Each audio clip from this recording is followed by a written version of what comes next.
Get excited, everybody. We're about to be live. It's going to be fun one. We got some fun bonus fights. We got a fun topic I've been wanting to do for a while and some really cool guests I've been excited to try out.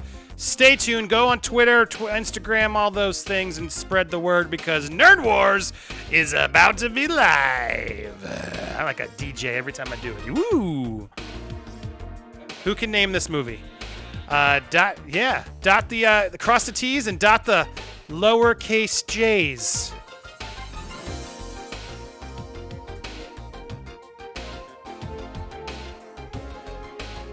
I'm going to cross the T's, and I'm going to dot the lowercase j's. Closer.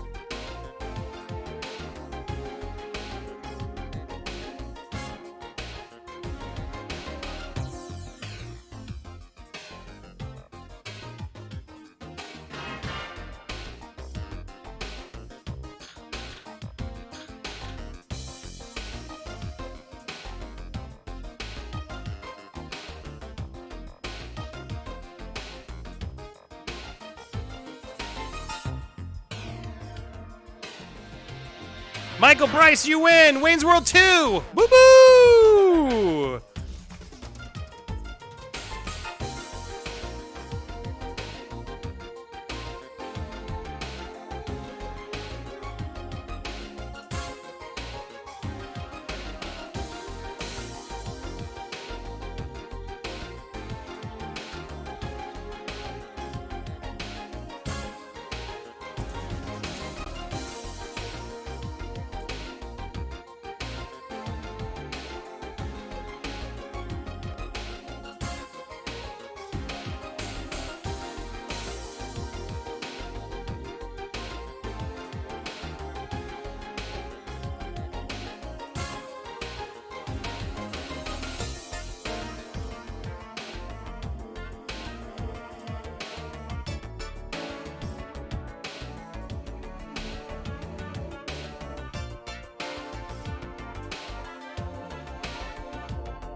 Hello, everybody, and welcome to Nerd Wars. Spoilers.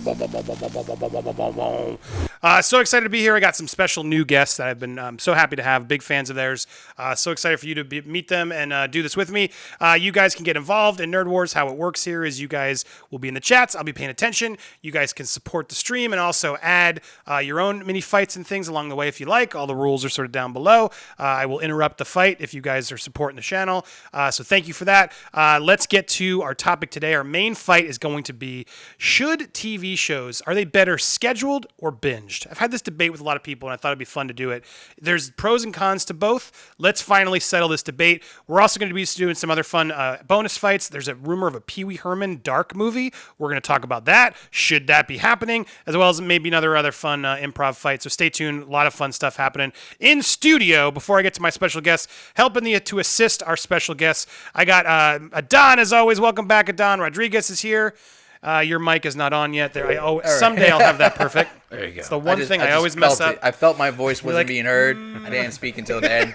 It's good to be here as always. Don, welcome back, and let's introduce Mikey effing Wells is here. He's does piercing here in Tampa. You got a shop in town. We met at a Comic-Con. You know some other cool people. I'm excited to finally have you on the show. Welcome. Yeah. Well, thank you for having me.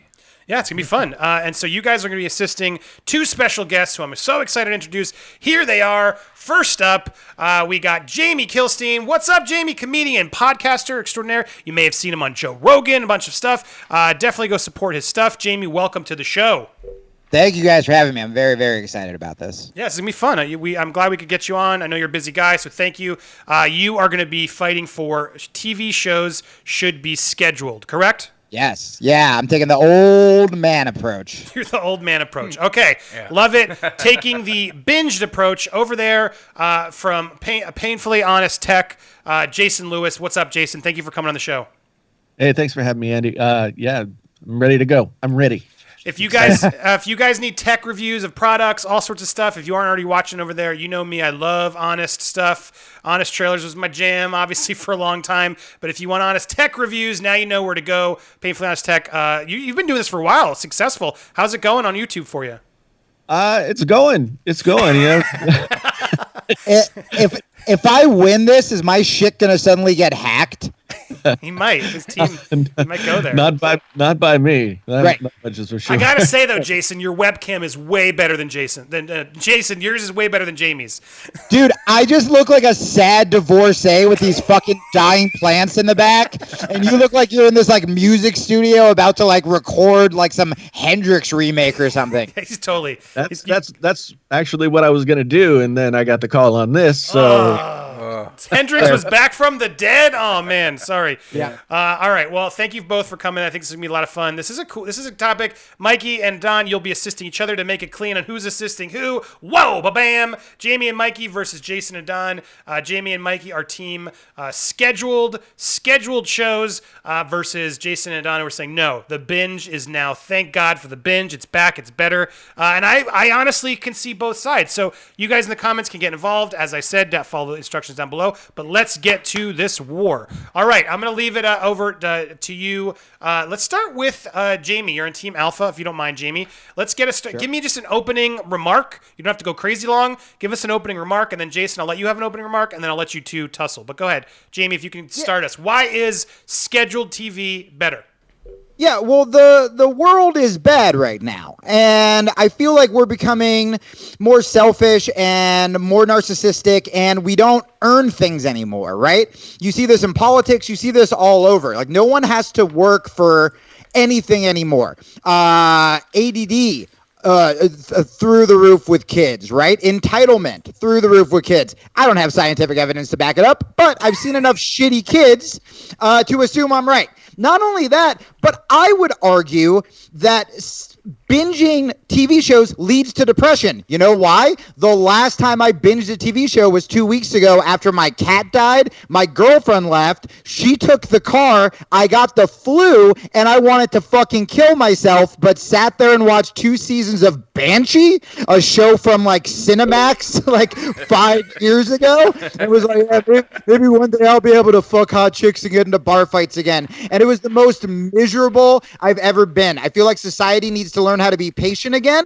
needs to learn how to appreciate art, needs to learn gratitude and how to appreciate what we have so that we can enjoy things as fully as possible.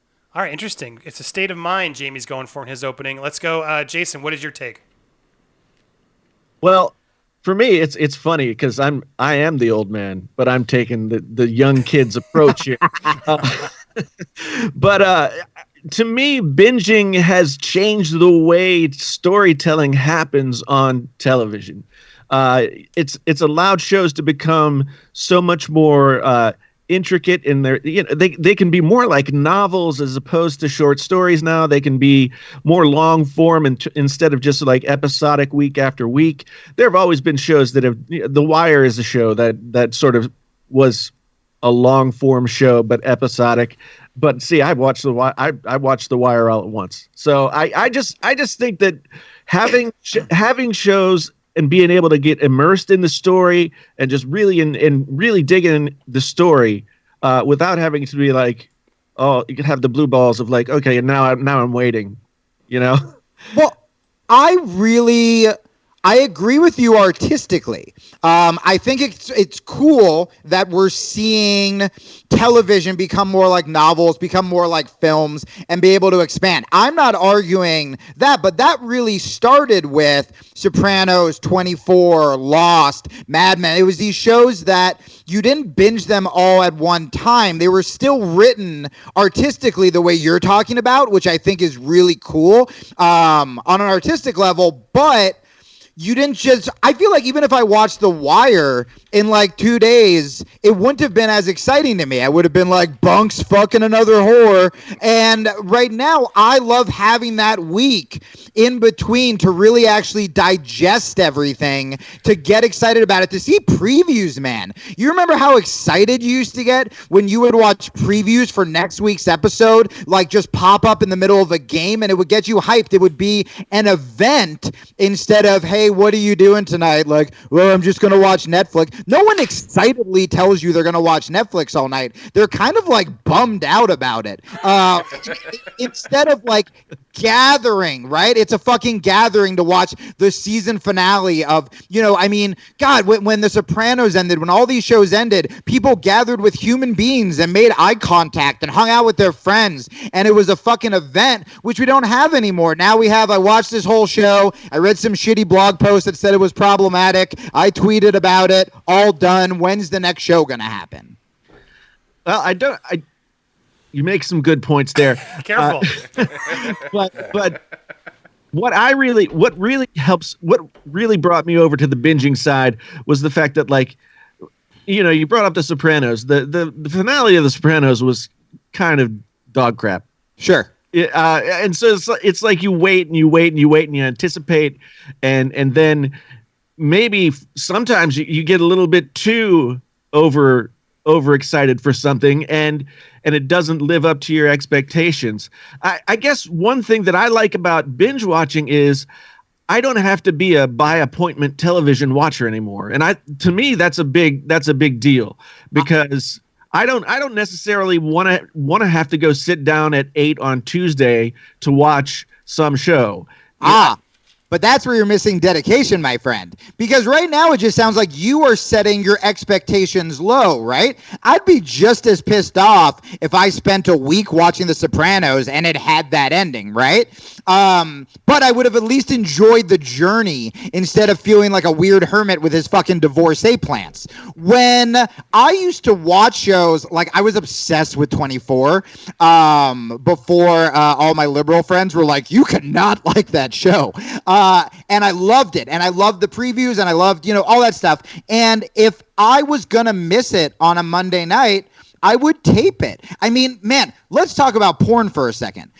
My generation, our generation, are better humans because we had to earn porn. We couldn't just like Pornhub our way to a gangbang at a work meeting. We had to get like a troop of misfits to hike through the woods because someone's older brother had some like World War II Playboy, and then we would sit there with like frostbite on our fingers and scars from battling the private school kids. It was incredible, and we appreciated it. It meant something to us, and I feel that's the same way with television. I mean, when I started stand-up, I used to put audio cassette my boombox against the speaker to record it. Like my stand-up tapes would literally have my mom in the background being like, I'm home, and I'm like, shut up, mom, and we would just be fighting, and like I actually had to work for it. And I feel like that could be the same way, where if your show is on Monday nights and you're not home Monday nights,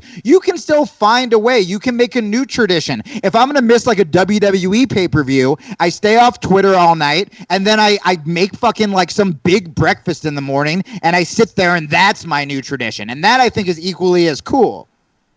Well, for me, like, I get what you're saying about the porn and I mean, Great. I grew up in the 70s and 80s. I certainly like went to the abandoned house where there was like one water stained porno just like sitting there in the stairway. As in water. Oh, yeah, I figured that out later. But I guess for me, on the porn side, I really appreciate the fact that I can enjoy a higher quality of porn. For sure. Without having to go through all of those links. I mean, yes, that was character building for sure. But if you look at those Playboy magazines now, you're kind of like, oh my God, like I was excited about that because it just was a very archaic. But I miss that. I miss not dating a girl who's like, I need to be choked and slapped and call you daddy, as opposed to just like, I show up and I'm just happy she doesn't have a like 1970s bush. And I was like, this is amazing. What I'm saying is I like the bar to be low when it comes to my porn and my women. I don't see an issue with the bush. Well, Jason, I'll help you here. Jason, let's help you. Let's introduce our assistants here to sort of help because wow, it's got interesting here.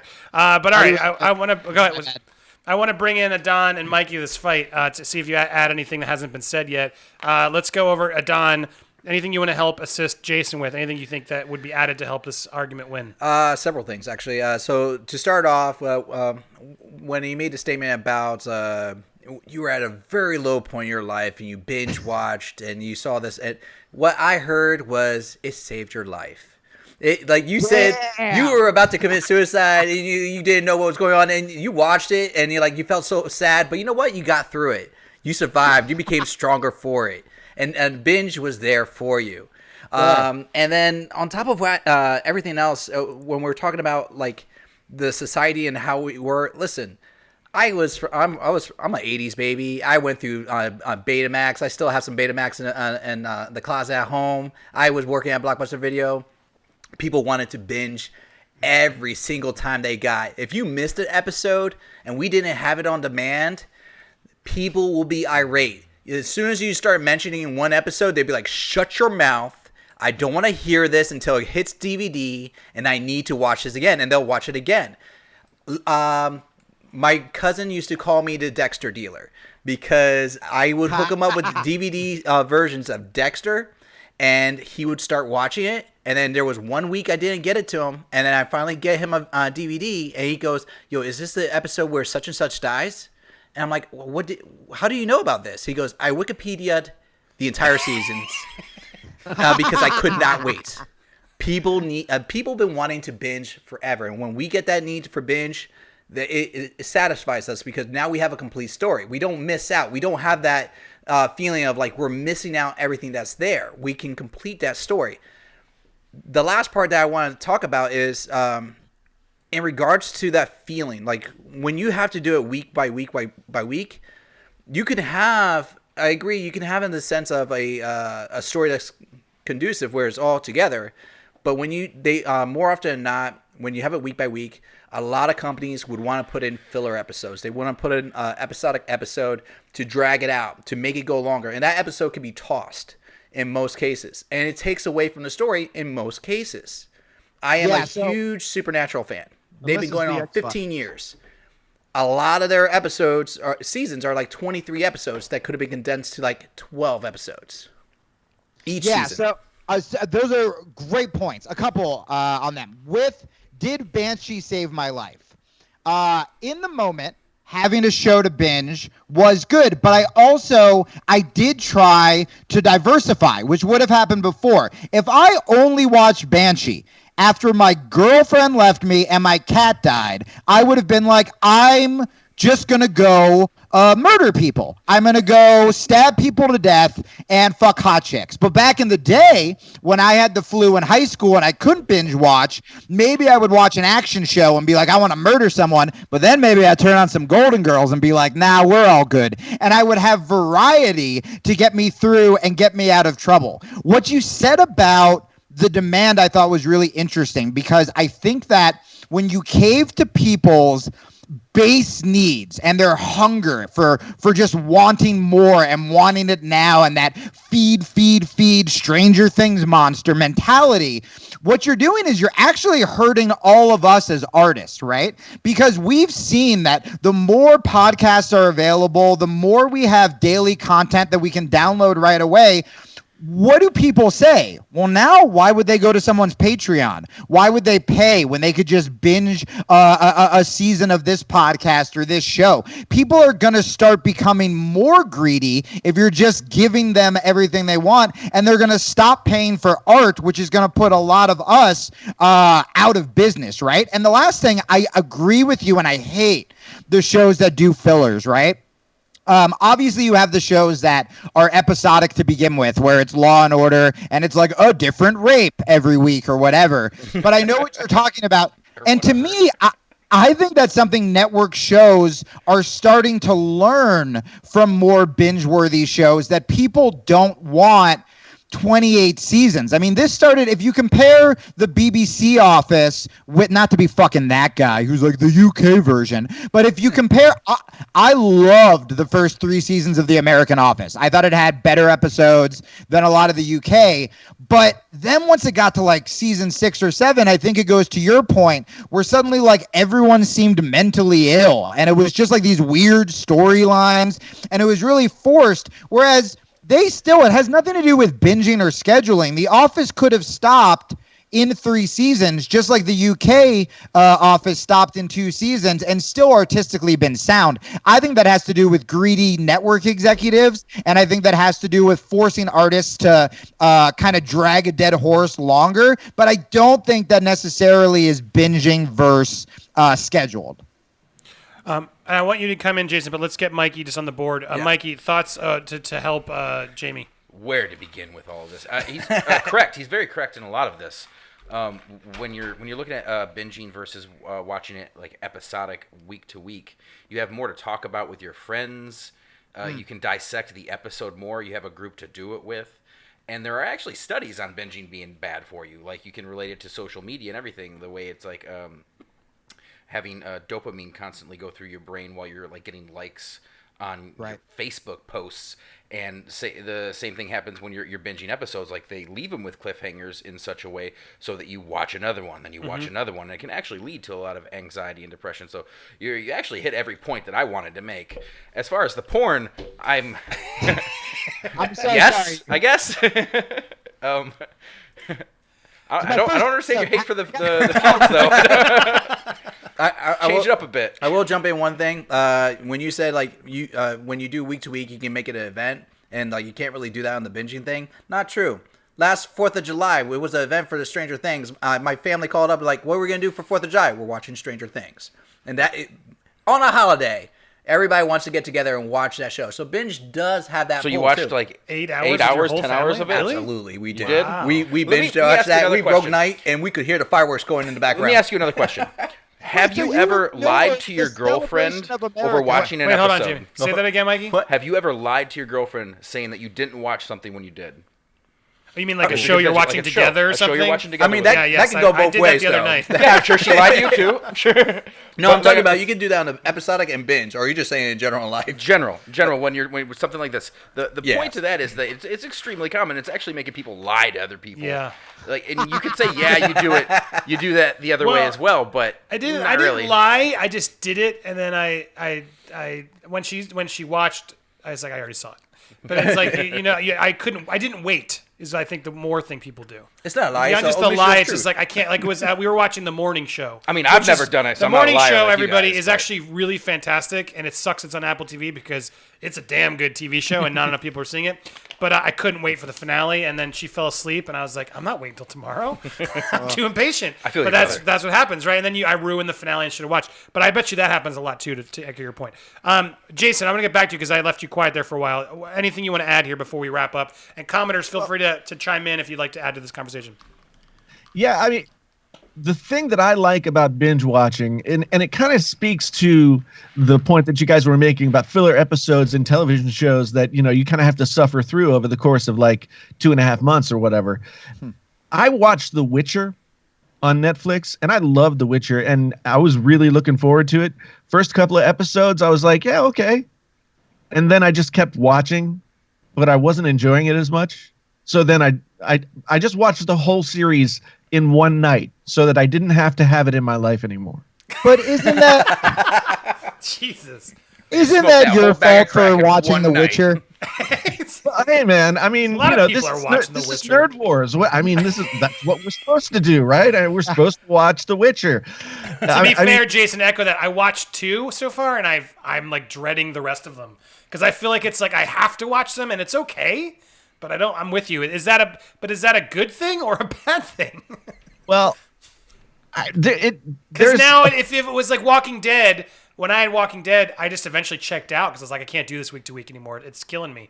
But now, that's the point of like, isn't it a bad thing? That's like you're wasting hours of your life to finish a show that you feel like you have to watch because it's there. Well, part of it was that I wanted to see it all the way through. It's like I wanted to have watched it completely so I could have an opinion on the whole thing, good or bad. And so that's not to say that I didn't enjoy some of the episodes along the way, but some of the episodes got really bizarre, and I was just kind of like, why is this happening? It was almost like the bingeable TV show had filler, and they front loaded the entire TV show with all of the good action, and then like 4 episodes in, everything looks like the budget got cut in half. It's just really, really annoying to me. So should I finish Witcher? What's the answer? Well, You get a lot of good Henry Cavill shots for Yeah. sure. Oh, he's hesitant. Wow. Okay. The shirt that's comes enough. off. There's a lot of hairiness. Yeah. a lot of people like it. A lot of people quads. like it, but a lot of people are wrong too. So Go ahead, Jamie. What were you gonna say?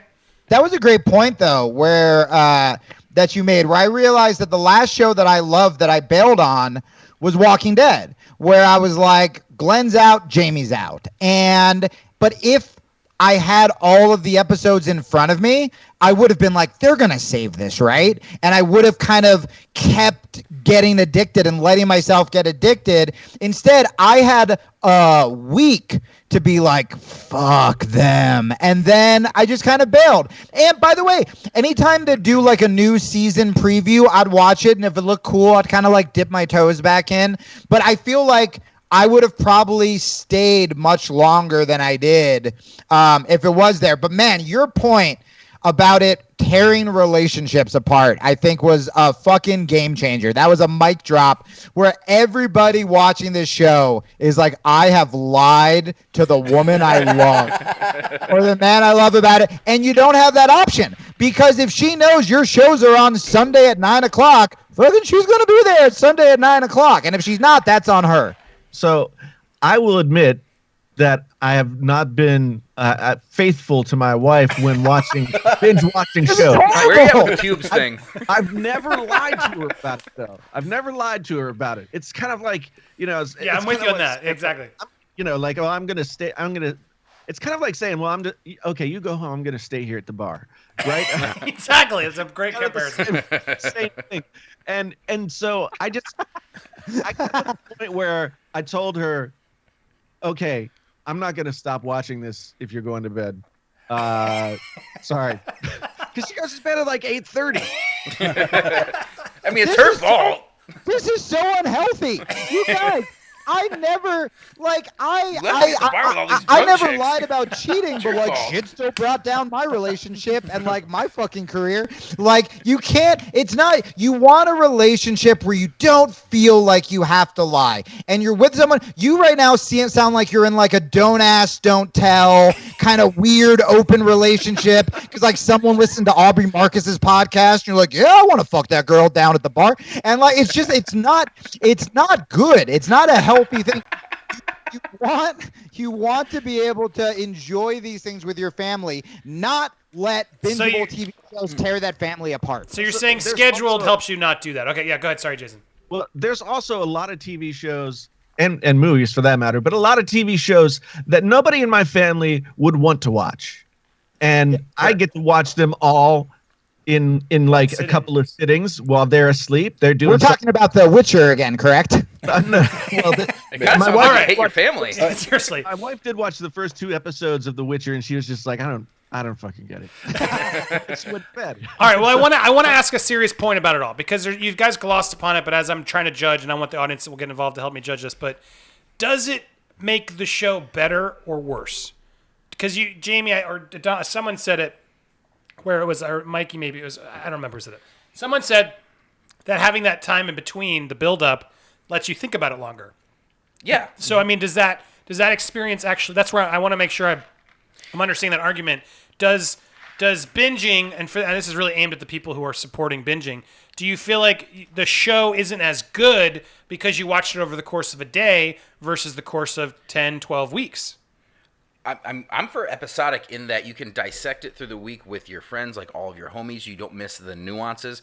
Like you and your friends will go back and forth on like having conversations about some of these shows, and you'll miss things, and your friend's gonna correct you on that, and you're like, now I gotta go back and watch that episode again. It's only 45 minutes. If you're talking about that last season of Stranger Things, you're like, I think it was episode 4 that this thing happened in, and then know the other friend's not even there, and then everyone else is looking at you like you're a fucking nerd because you watch Stranger Things.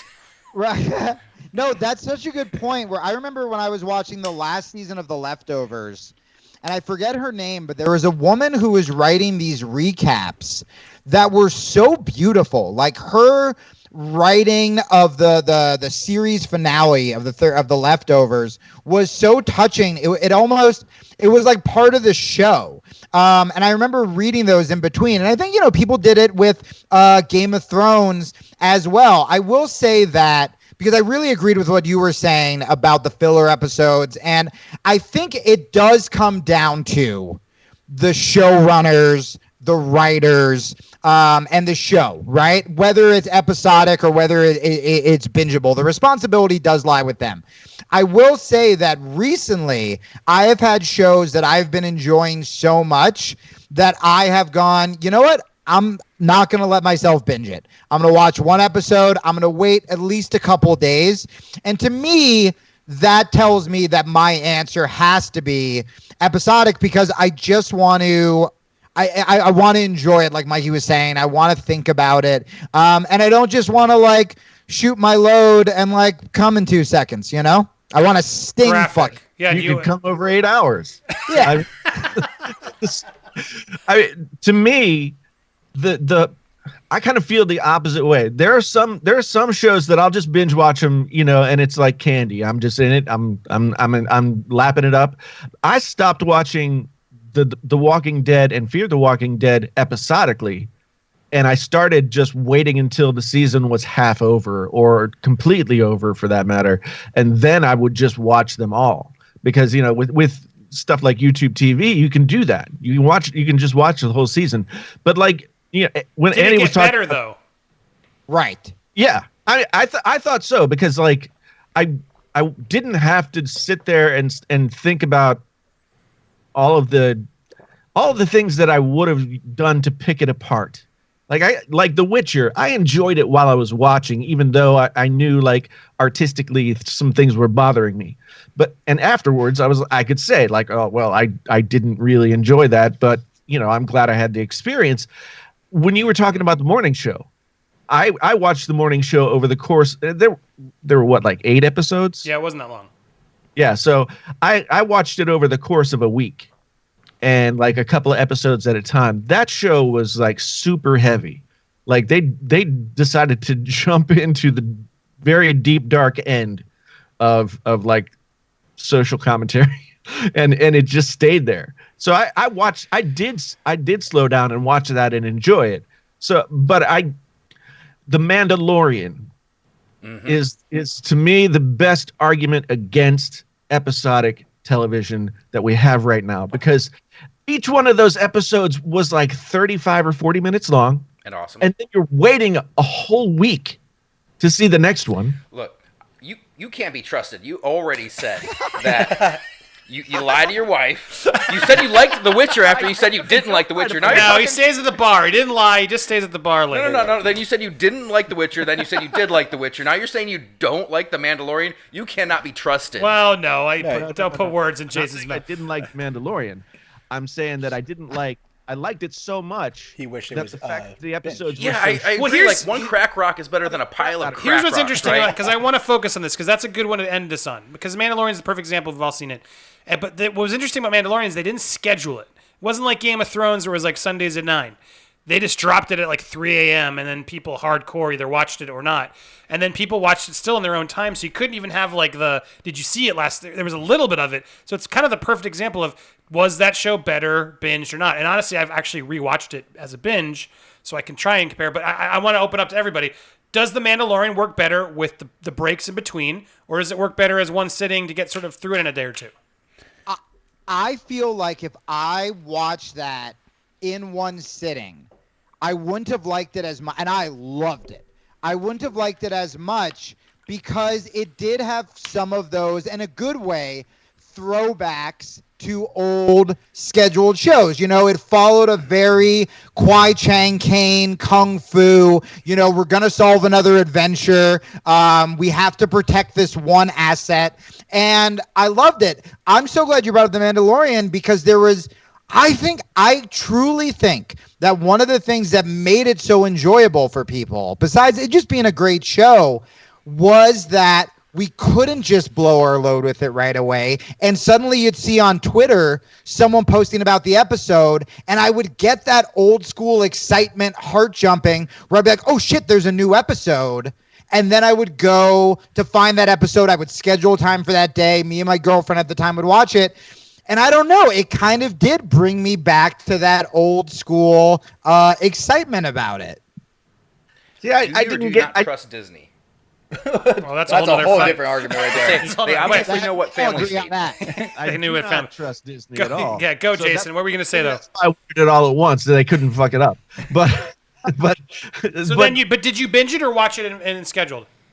I did a little bit of both, because I watched like the first 3 episodes episodically. My wife hadn't been watching it, and I said to her, Oh, here we go. I said to her, you've got to watch this show. You've got to watch this show. You're really going to enjoy it. She was a huge Boba Fett fan, and read all the Boba Fett novels and that kind of thing. And I'm like, you're going to love this show. And I got to have the experience of waiting to the end of episode 1 to see her face when Baby Yoda was revealed, and like it was instant melting. Of course. And I was just like, yeah, that was really satisfying. And I enjoyed watching like the first 3 or 4 episodes back over again with her. And then, from that time on, we each watched them together on Fridays or whatever when they would come out. And sounds like a good wholesome time. It's funny because I did that with my kids, because I've rewatched Mandalorian in a binge with my kids. And they, of course, knew about Baby Yoda, which was sort of sucked because I was like, damn it. So the way I tricked them, I was like, oh, he doesn't show up. He doesn't show up in the first episode. I don't know when. So that way they could still have the surprise and have that thing happen. So people have been talking about the comments, but that's the trick. If you got someone you want to try and get them in there, like, of course you're going to know Baby Yoda's there, but you're not going to know, oh, what? That's what this is. Oh, crap. You think it's just a cameo. That's a good dad move. Jason, can I just say, and I love you. I'm so glad we did this together. But I will say, you just said that when you watched it episodically, it brought you and your wife together, and you didn't stay at the bar. No. The bar, and you found welcome for family, Disney and you solving all your found hope, problems. and you found love again. What I heard, he was forced into it. That's not what I heard. It was an aberration, but a happy one. I would have preferred to have The Mandalorian available to me, and then I probably would have watched it like a couple of episodes at a time, but on my schedule. Like, I sit down and watch sports at whatever appointed time because you can't watch. You can try and insulate yourself from all of the world and not know what the score of the game is or It's something. not as fun, yeah. But it's not as fun. So I sit down and my appointment TV is sports only. I only watch sports like as a sit down kind of, it's time for that thing. And now I get to like make more choices and have a more vibrant kind of experience with the stuff that I choose to watch. And if I do start binging something and it's crap, then I stop. I'd never seen Criminal Minds, and it's all on Netflix now. So I watched like the first 3 or 4 episodes of Criminal Minds, and I was like, oh, this is that kind of show. I don't need to be here, and I just quit because they had like 17 seasons or something. I'm like, how could You can't binge that show. That would get so repetitive and crazy. Yeah, and so I just really I enjoy those times when we get to have like a family experience with a show, but I also really like the fact that for me, as Gotta get out there and fuck. well, as somebody who knows, well, I know that I'm going to want to watch stuff that my family's not going to want to watch. Like I say, I can watch it all whenever I have the time, whenever they're not around. I don't have to impinge upon their TV watching. We can watch something together. My daughter loves horror movies, so on Friday nights we always watch like a horror movie or something like that. Whereas if it was Friday night and the X-Files are on, we'd be watching the X-Files, which still kind of horror, but so that's kind of the big difference for me, is that we get to watch stuff together that we choose to watch, and then I get to watch stuff that I know they won't want to watch, and they get to do the same thing themselves. Like my daughter's my daughter like binge watched Dance Moms. There was friggin' no way I ever would have watched that show. Actually, I probably would have watched 2 episodes and then been like, completely. You'd be like, I gotta finish it. I gotta finish Dance But Moms. see here, I want to give you 2 a closing, and I have a couple comments and read. Here's where I feel we're getting lost in semantics. Having the ability to go back and rewatch the show at your leisure has always been a choice. They had VCRs. If you were sneaky, I knew how to do it. I had a million VHS tapes of every Seinfeld, whatever, all my favorite shows. I went back. Sometimes they didn't have the commercials. Sometimes they did. I had the VCR timer set to lock. So you could back in the day create the archive even before the internet. Or you could get the DVDs or the VHS sets as they came in later. So my point is, like, I don't want to get lost on, yes, I think everyone agrees it's really nice to have everything there for us to be able to watch at our leisure. But again, in your final closings here, I want to know, is it better to have that show watched weekly, to have that option, or is it better to drop that show all at once? Is it better to have a show have the Netflix model where it's all available for you at the same time, or is it better for you to have it parsed out like Mandalorian? That's what. Take a minute because I want to read 2 quick comments. I'm gonna get to any of the comments. Michael Bryce, thank you for the support. Having the ability to binge is better than not have it. That's what I'm trying to get at. We don't have to have the binge. We can have discipline. Love the fight. Thank you, Michael. That's a very good point, and that's why I want to sort of nip that in the bud. Bunda, binging shows makes you justify filler, which is why all the great shows are scheduled. So again, if we have the next season of Mandalorian, should it be dropped weekly or should it be dropped all at once? That's what I want to have you guys settle in my last closing here. And Jamie, go ahead and start. I think weekly 100%. I mean, we saw that it was beloved, right? It was universally loved. Game of Thrones is an example too, that everyone was so mad at the last season, but even that brought us all together. We all watched it all together, and then we all hated the last season together, right? To the point about filler episodes, we saw The Leftovers could do it, right? The Leftovers 3 seasons. Watchmen, 1 season, boom, out, right? And everybody was talking about it every week. I think that every time Jason described watching an episodic show, he was a beautiful, kind, pure, not selfish Jason. But the times he was like, I just want to go out on my fucking own. Binge watching encourage that, and I would encourage you to be the pure, wonderful human that you are by being patient. And I think that this society in general could use some patience, but really it comes down to the artists and the writers and the networks. And my last point that I never actually even thought of until now, if we can binge through shows, we're seeing this with stand-up on Netflix. Every day you go on Netflix and there's like 10 shitty stand-up specials for every great Tom Segura or great Chappelle special, right? The more demand, it's not necessarily good. There's a podcast boom right now and a lot of shitty podcasts out there. If people are finishing entire seasons of television shows in a day, then these networks are just going to take any shitty show they can just for content. And we don't want people producing content for the sake of it. We want really good art that brings us together. Okay, well said. And to help you there, Brett Robb just dropped a $10 donation to say straight up bribe for Team Jamie. Thank you for the support of the channel. That helps Jamie a lot. So if anybody on Jason's team wants to do this, no, I'm good. Jason, there you go. Your chance to close out. Why is Mandalorian 2 season 2 better to drop in its entirety? Okay. First off, I want to point out that Brett Robb's bribe is in Australian dollars. So let's not get crazy here. That's Australian dollars. So for me, having the Mandalorian, that's Australian during fires. That is how much he cares.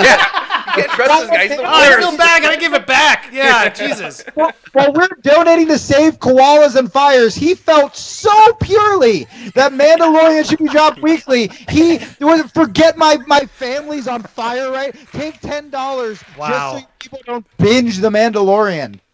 Yeah, well, I mean that's a good point, but they're still Australian dollars. There's no Australian dollars. I mean, it's just, those equal how many American dollars? I don't know. Like 5? I don't know. What's the yellow one? I forget what the yellow means. Is that? I don't know. Anyway, I go don't. ahead. Let's just go. Okay. Back to the point. I would love to have the Mandalorian all at once, so that I could watch it and have the choice of like making it a family event if that's probably a show that I want to make a family event, or if it came episodically, it would be difficult. Oh, hey, American dollars from podcasters. Thanks. Bribe for Team Jason, not in Aussie dollars, dude. Not in Austin dollary dues. Thank you, Podcasters. Podcasters is the man. Podcasters helped me get some of my audio stuff working. So thank you. I see you. I appreciate your support always. But there you go, Jason. You got some support. Well, I appreciate it, Podcasters. You should. You guys should connect. He's got a lot of cool reviews. We know each other really well. Okay, good. Yeah. I could kind of make the same point about having the ability to binge watch a show that Jamie could make about watching episodically, in that, you have discipline, or you wait for it. I don't think that just because there's more shows, people watch more shows. I think quality matters. Sure. I think that it still matters that you put together a great show that people are engaged with, that people want to know what happens next. And I've watched a lot of Netflix seasons where I get, like I said, 2 episodes in and I'm like, nope. And then my life is free of that thing. My life is free of that thing. I never have to go back. I don't have to wait for a week and try it again. It's just gone. And that is something that I really appreciate about having the stuff there available to me. I'm a big believer that less TV is better than more TV. And So we're right. Having the opposite, Thank you. Having the opportunity to binge things is sort of like a balance in between. The Whereas, argument like- was never that like you shouldn't have the option. Is that which is better? That is the Yeah, question. because you just sort of ignored it. It's not the option to binge. It will be available later, but at the first dropping of season 2, is it better to have them all at once or spread out over the week? I want them all at once. Sorry, I didn't mean to. Because I don't want to get imagine that you stuck on changed that. your mind. I don't want to get stuck on. I understand the binge is here to stay. And we're not. I don't want to get rid of the idea of binging. That's not what I meant. I meant like and maybe it's just improperly titled and it took a while to get here. All at once or weekly is really what we're talking about. What's the better release for a show? So just one quick. You're saying all at once. Why? Because you're impatient. all at once because, well, maybe I am impatient. Maybe I'm an adult and I have other things to do. You watched The Witcher you spent a day. You have a family. And you sat there and watched The Witcher.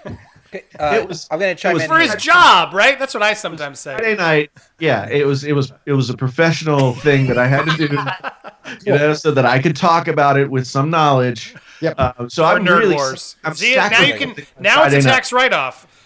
Adon, you were going to say, Adon and Mikey, quick thoughts as I wrap up because I think I've heard enough. I'm just going to say one quick thing. Like, how many times have we ever like quit a show because it's episodic and we saw an episode and we're like, man, this is not going to be worth it. We cut it off early, and then people come back to us and say, you didn't give it enough time. You cut it off too early. First episode, second episode, and we're done. And then if you watch it on binge, you're like, let me give it a shot. I'll go to the third episode, see where they're at, and maybe halfway in the episode you cut it. But I've known many of people that's happened to. That's myself included, where I've cut a season off early because I have to wait and I don't like where it left me.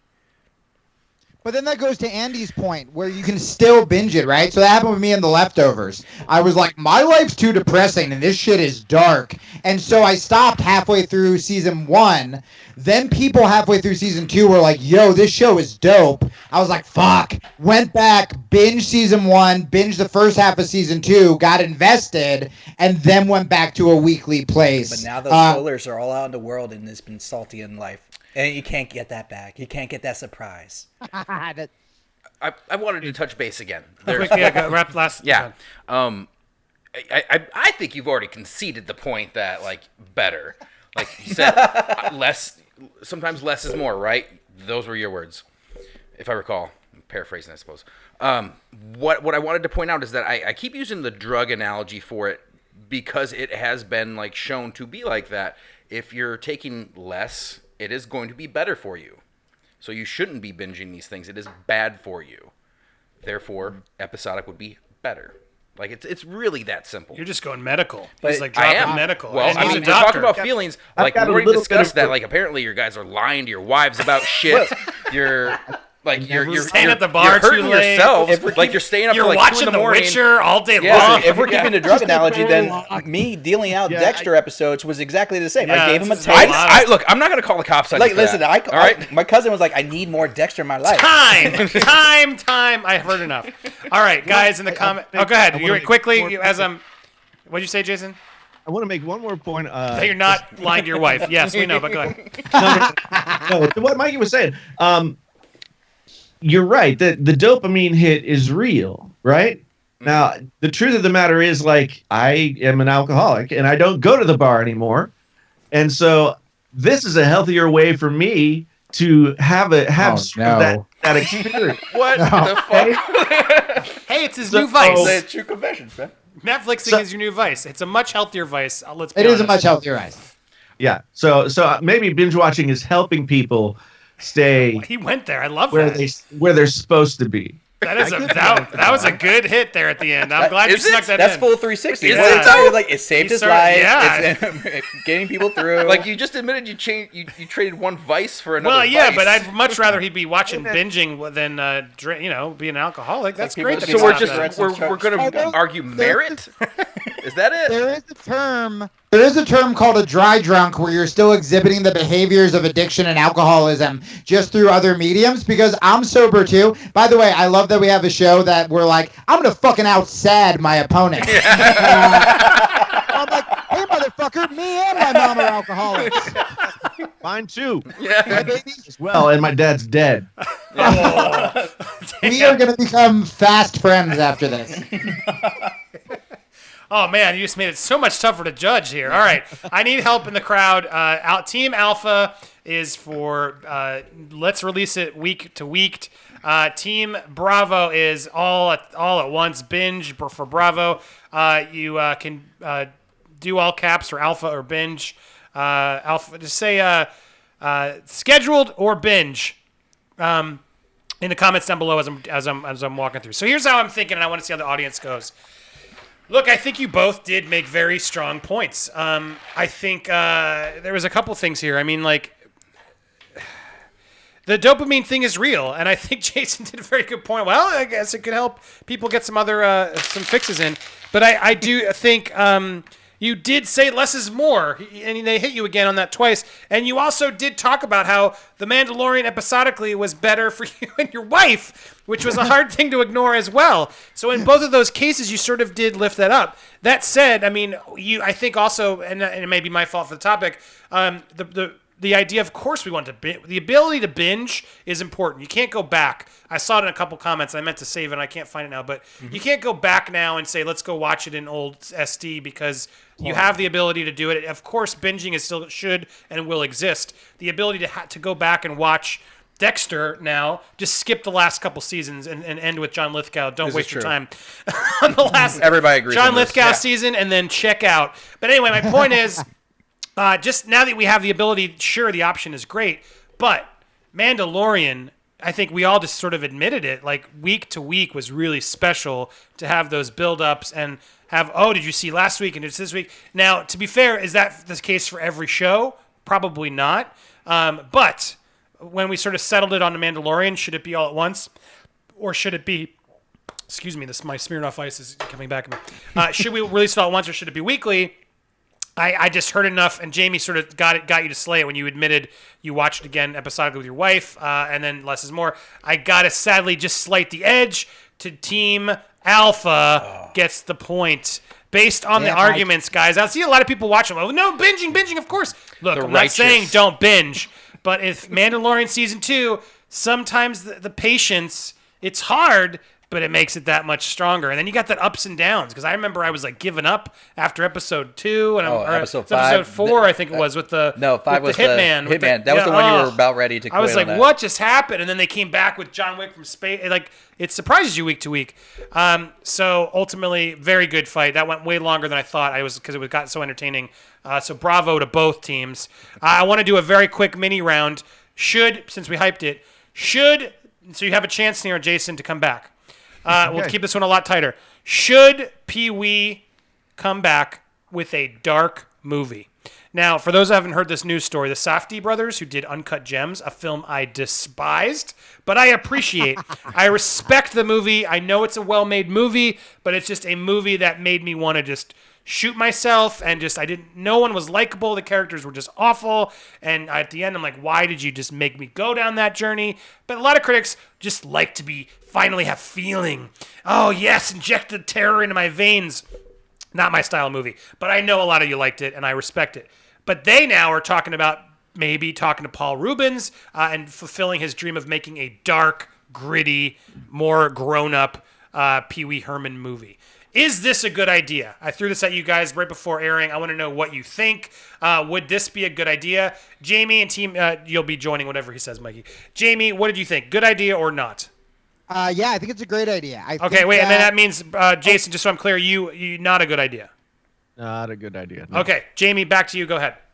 Yeah, so I think that when comics have been given a chance, look, comedy comes from pain, right?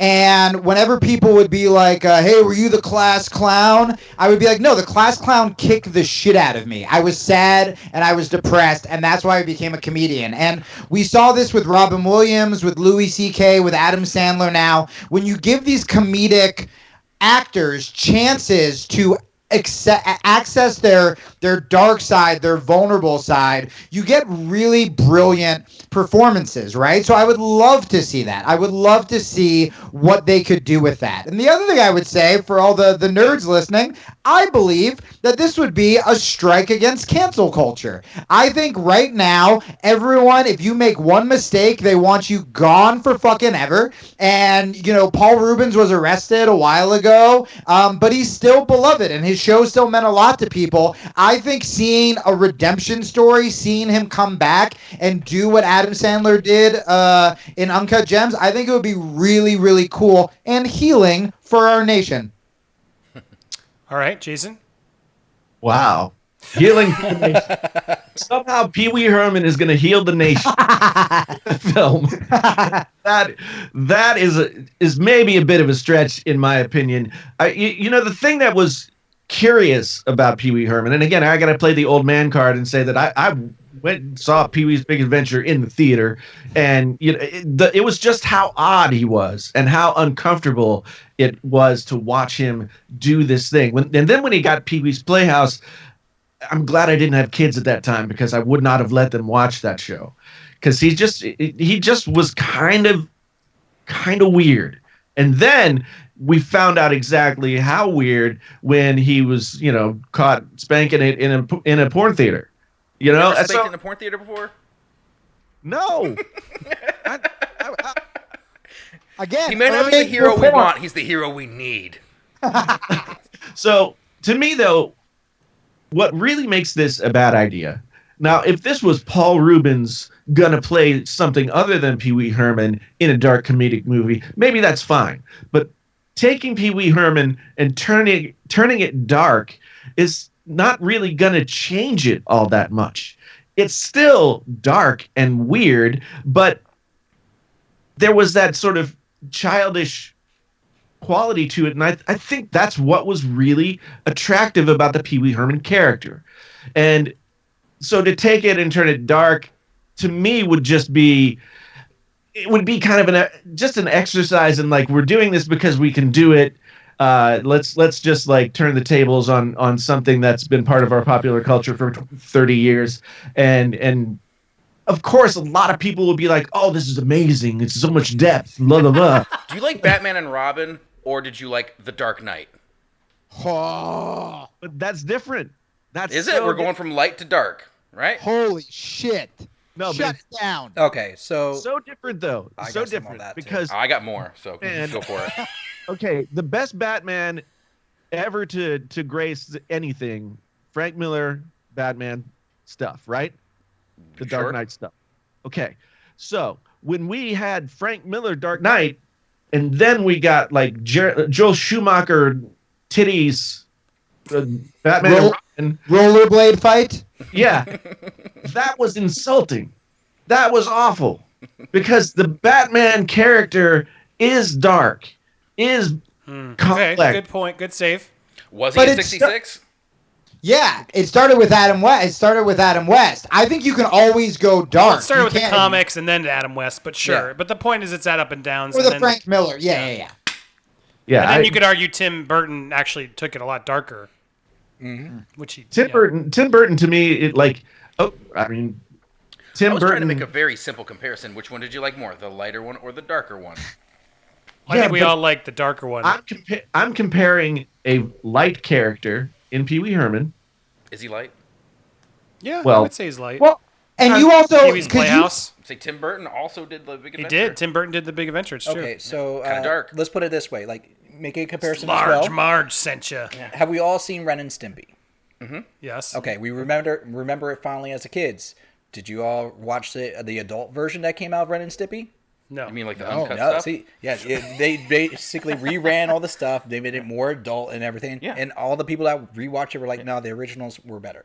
I disagree. The skinny slapping thing is hilarious. Making it darker does not necessarily makes it better. And I agree. Pee Wee Herman was very dark if you rewatch it. But the great thing is, like, it has those double meanings and has those double purposes. So like it's something that if you catch that darkness, you get that joke, you get that humor in it. If they go any darker than it is, they're taking away that, and they're practically making a horror film. rather than a comedy. You don't like horror And films? and he has made a comeback in a small way. He's already did another movie back in 2016, The Netflix one, yeah. Netflix one, and then he's also been on other shows and other parts. Where he was like on Blacklist. He was a major character that was on that show for a long time until I think they What killed was it? him off. Pee Wee Herman or Paul Rubin? Paul Pee Wee Rubin. Herman's Big Day or something, yeah, Oh, or the Holiday or A something. Big Holiday was the movie, but Yeah. like I'm talking about the actor when you brought that up, like giving him a second chance. He's coming back on his Yeah, own. they've uncanceled him. He's back in yeah. Exactly. Judd So- Apatow, who cancels everybody, is okay with Paul Rubens now. What, He what was lost the big right? issue with Paul Rubin to begin with? Was it the Sarasota thing? It was the movie theater. He got caught doing it in a movie Yeah, theater. but who really fucking cares about that? Like, Well, back then that was a thing. Yeah, it was weird because I it was in agree with public, you.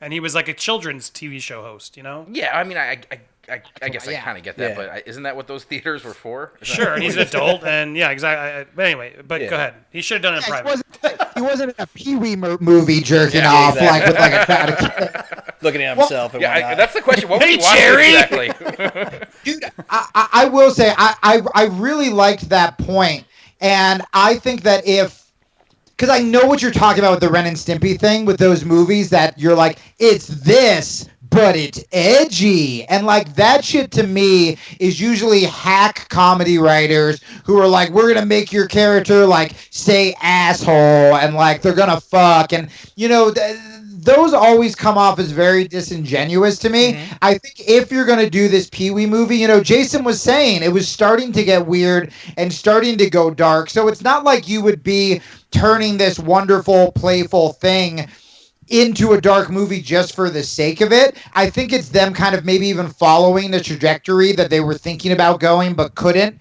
maybe artistically back in the day. I think if you did this, it couldn't be like the Ren and Stimpy thing. You would have to go, I mean, kind of like Adam Sandler's performance, right? Like you would have to almost make it a different genre. And to me, that would be really interesting. Like, I don't mind remakes if you're going to do something interesting with it. Like 21 Jump Street, I thought was such a brilliant remake because they kind of spoofed it. They flipped it on its head.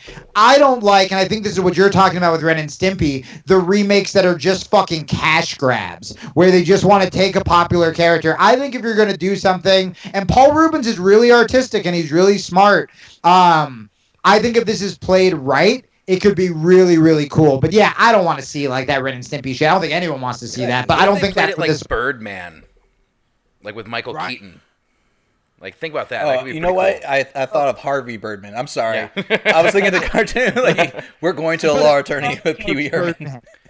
Here's the thing that goes back to maybe a point that was made earlier is that Adam Sandler has already had several moments of success as a dramatic actor. Sure. Right? He did those Paul Thomas Anderson Punch Drunk Love, yep. Yeah, I mean he's had acclaim as a dramatic actor as well. So I think we also have to be careful in like comparing Pee Wee Herman and Adam Sandler. As much as Adam Sandler is the worst thing about entertainment in the last 30 years, he also has done some good stuff. Pee Wee Herman was just the act. And Paul Rubens had done other things. Like, he was in Blow. He had a serious role there. He's had a couple. He was in but they're not Batman talking about- Returns as they're Penguin's talking dad. about Pee Wee, He is smart, though, though. in this part. Well, we were making a comparison to Adam Sandler having like acting chops, basically. Oh, yeah. That's what I was taking away from that. yeah, Adam Sandler was the lead in the films that he got the acclaim for. I don't think Sure. Paul Rubens has like. He hasn't Well, had a that's why- chance to do it but yet, that's so I why- think he that's deserves a what- chance. Yeah, that's why you give him a chance. And you know, no one's gonna get hurt. Look, no one gets hurt by a bad remake, right? No one gets hurt by a bad movies that we loved. It's either gonna be something really cool or it doesn't work and we blow it off. And then we go back and watch some old weird Pee Wee shit and we're all fine. Wait, no one gets hurt by a bad movie? Have you not seen Val Kilmer as Batman? I mean, George Clooney was maybe more painful. So I just to be fair. But no one heard about Val Kilmer afterwards. Look, I didn't think Val Kilmer didn't do that bad. I'm just saying. All right, so Clooney was the worst. There was a good question in the chat. Okay, and I think it could help. It could help put a finer point on this argument. I can't even see the fucking chat. I'm watching. I'm set up to fail. He's smart. Yeah, he's had it on there to help him all. So- Come on, Jamie. Next time. Go ahead, Jason. Last word. Which was better, the original Superman or Man of Steel? I was literally about to share that. So we're at great minds. Go ahead. But yes, which is better? This is incredibly hard because from a nostalgic point of view, I want to say the original Superman because that's the one that I watched when I was growing up. Like George but Reeves? even at the time, I was like, this is weak. This is weak sauce. Like, I just wasn't, there wasn't enough edge to it. However, Man of Steel, like, people were getting killed in Man of Steel. Like, Wait, I was hold on. I was into it. So DC has pretty much been taken over, or was, by Zack Snyder, who was trying in a very piss poor Michael Bay-esque way to make the series dark because successfully, right? And it was an abortion. It was terrible. And what you're saying is, we're saying Pee-wee going dark could be good. You're saying even with what DC became, you still liked the darker incarnation better than the Christopher Reeves, the beloved Christopher Reeves. I think you're kind of going against your point. No, I appreciate the Christopher Reeve version. I appreciate that was something that I grew up with. But as comic book movies go, comic book movies before Christopher Nolan and his Batman series, they were too soft. They weren't the same as the comics. And so when I see Man of Steel, and the Superman is a problematic character. Superman is an impossible character to write because he has no flaws. Like, they had to invent kryptonite after a certain period of time for Superman to actually have a flaw. Otherwise, it's not interesting storytelling. I mean, if the guy can fly backwards around the world and reverse time, I mean, what are we doing here? Right, but I still think you're saying that dark is better and that edgy is better. I am. Which means we should have a dark, edgy Pee-wee. I think that sounds like you're conceding the point. No.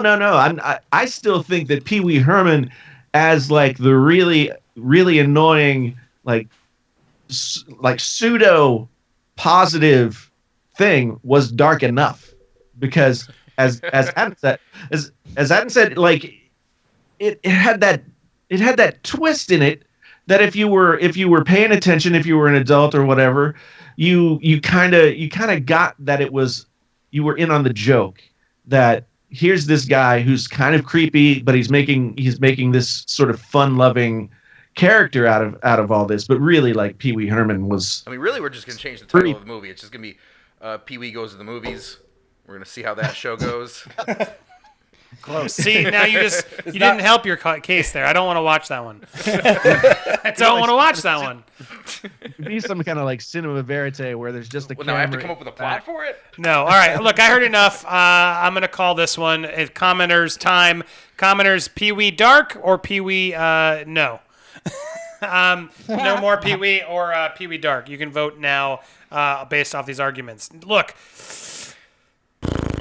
You see, it was interesting what you just, because you were losing me, but then you made a point. It is already dark. It is. It's dark in this weird, creepy way that he already is. So to take him even darker would kind of put it in a weird spot. So that did really help your argument. But you guys did say, Jamie and Mikey had some good points early on. But I didn't hear.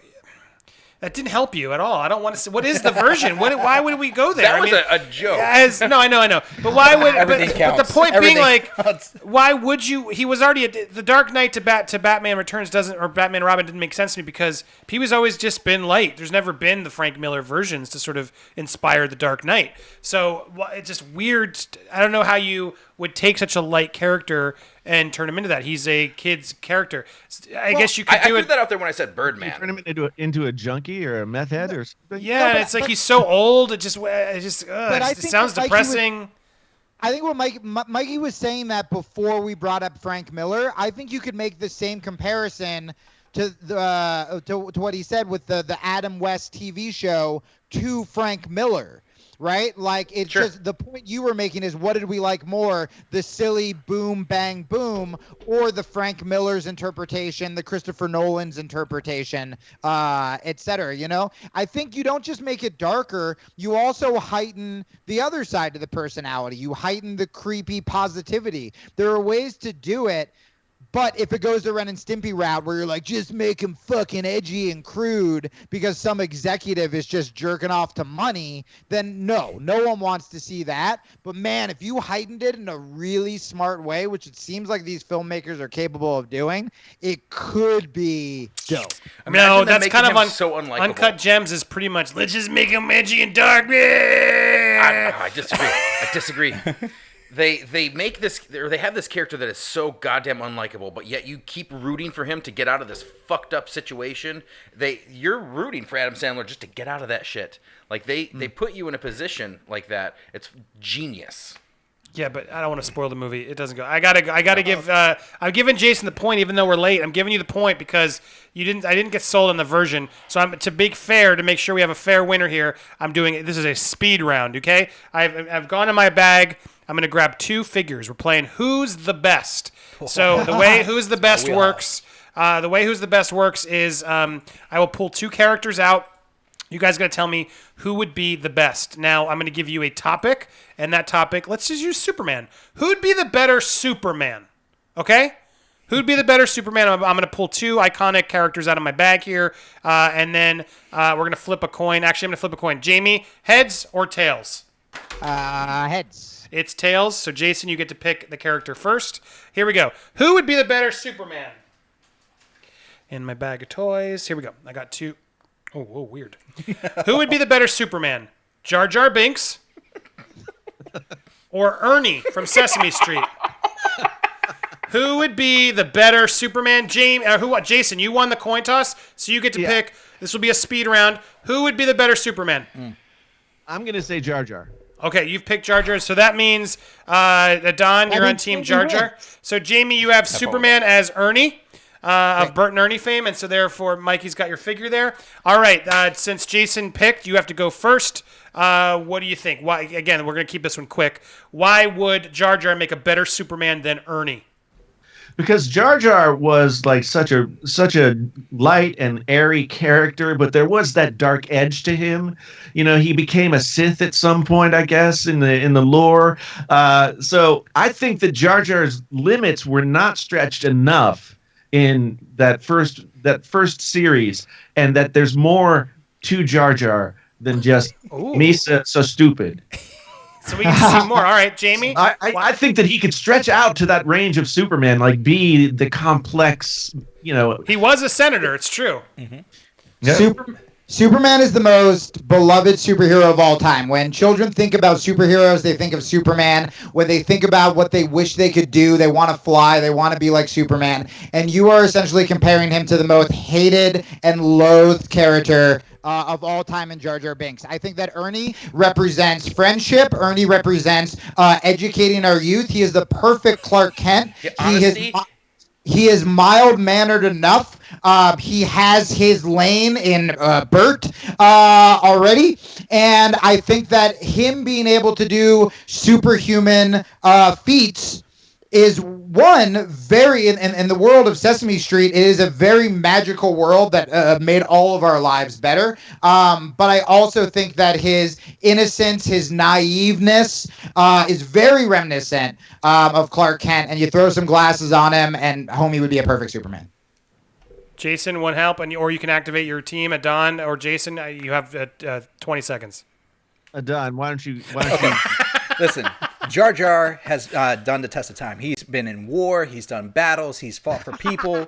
We said it already. He's been a senator. He's proven himself. He is a hero amongst the people across planets. Who is a hero amongst planets? Superman. Ernie, he lives in his apartment, plays toys. I don't even know if he pays the bills. Literally all of that about Jar Jar is irrelevant. Listen, no, that's all true. You watch the movies. We just did. And with Ernie, I remember watching it. I'm like, wow, they're good friends. But like, I don't see him doing much for the friendship. I remember a lot of times in most of the episodes of Sesame Street that they're always butting heads. And he doesn't do nothing for the actual street. He doesn't really do nothing. Jar Jar's there. He's like, I got me some friends. I got me some help. And he'll get out there. Jar Jar is a buffoon from minute one. A buffoon. He does everything wrong the entire time. Can Ernie swim underwater and breathe? If he's Superman, he can. Well, this guy can. This guy is like, he does everything wrong. He's a complete buffoon. He needs help to get through everything. You're right. But how does Ernie not do that too? Ernie, the point would be a better Superman. This person's awful. He's a buffoon. Ernie's at least honest, humble, and friendly and nice. Like, he's got all the qualities you want. I was starting to nod along with he's a senator, he served in war, but we needed Superman because our government failed us, because the military failed us. All those positions vote for Palpatine. Yeah. It's like, you know what? Am I wrong? But Ernie wasn't there to do anything. He didn't help anybody. What vote did he have? So what you just admitted to is, yes, he didn't do that. Jar Jar did. But you know what? Superman would have been that guy. He believes in what the people decide. Lex Luthor became a president. Jar Jar's a fool. And Superman was like, and you know what? I got to go with the people. I hate it, but the people decided Lex should be a president. And Jar Jar will be that guy. Time. All right. A speed round. I got to... Ooh. Issa is a stupid character. I think I heard a little bit more about Ernie's character, that he would hold the mantle a little tighter. So I got to declare Team Alpha the winners! Oh, my God. Yeah, baby. But Jason, you were so close. Adon, you helped a ton. That was a really good show, really good fight. You guys were awesome. But Jamie, you won first, so you get to plug first. Jamie Kilstein, where can people find you? Great. So I host the Jamie Kilstein podcast. We talk about the bullshit on the left and the right daily, but we also talk about mental health and suicide, and we have a really cool community of just fucking weirdos and nerds. I also, if there are jiu-jitsu fans and MMA fans, I host a new jiu-jitsu podcast called Rear Naked Radio, which has had some of the top UFC guys, Gracie guys. I'm on Twitter at Jamie Kilstein. I'm on Instagram at the Jamie Kilstein. Everything is at JamieKilsteinPodcast.com. And this was a fucking blast. I want to stay in touch with all of you guys. Yeah, please come back. You were a lot of fun. And likewise, Jason, bravo. You did that was a lot of fun. Thank you for stepping out. You usually do your reviews, but I'm glad you came out and had nerd out with us on the more weird topics. Where can people find you? Give us some plugs so people can follow you too. Painfully Honest Tech on YouTube. If you just go to the YouTube search box and you start to type painfully, you will get Painfully Honest Tech. So that's where the majority of my stuff comes out. We do have Painfully Honest Tech podcast that's just relaunched. So that's something that we film every Tuesday, and then we release it on Thursdays. Twitter, Jason T. Lewis PhD. The same thing on Instagram, Jason Lewis PhD. So come find. Andy, I'm an idiot. I forgot you guys are mainly YouTube. I've started to make sketches and put podcast stuff up. I made a tutorial on how to do the Epstein choke, which is at youtube.com. It's youtube.com/Jamie Kilstein. And then my new video is how to argue on Twitter. And it's Very about funny, the kind of douchebag wokey Jamie that I used to be. But yeah, so my YouTube is youtube.com/Jamie Kilstein. Guys, go support both of them. Go subscribe and see other stuff. And then Mikey Wells, where can people find you here in Tampa or online? In Tampa, they'll find me floating all over the place. Just follow me on my Instagram, I suppose. Just at Mikey FN Wells. Mikey FN Wells, love it. Thank you, sir, for coming. You were great. Come back anytime. Adon stepped it up as always. Go check out Nerd Tots online on YouTube. YouTube, Facebook, and Twitter now. So we expanded it a little bit more, but yeah, we'll always be there, and hit us up. We're going to be doing more. Love it. And guys, if you are a member, if you aren't a member, go join that supports this podcast. Thank you to all of you that donated. We are going to do a quick, with whoever can stick around for another 10 minutes, we're going to do our after show where we talk about how fun this was and what we did. So you may see some of these people sticking around. Go to the member. It's going to be a post. It's a post on there, and then I'll have a link to the unlisted link. So if you guys, I see a lot of members there, I'll be with you for a little bit to talk more about how this show went, my feelings, what I would have said, etc. So go over there right after the show. We'll be live there for a few more minutes to give you that members-only podcast. So come on by. Thank you, everybody who came along. Everybody watched. This was a fun one. It was a silly one. I knew this topic wouldn't be as clicky, but I hope over time it gets there because it actually was a really fascinating argument that I think a lot of people are having. So I'm glad we got to do it. Thank you for bringing it, everybody. Thank you guys so much for watching. Be sure to subscribe, engage, like all of these amazing people with me. Support their channels, and thank you, everybody, for watching. Members, hit join. If you're already a member, come on over. We're going to be talking for a few more minutes, and that's all I got. See you later, everybody. Bye!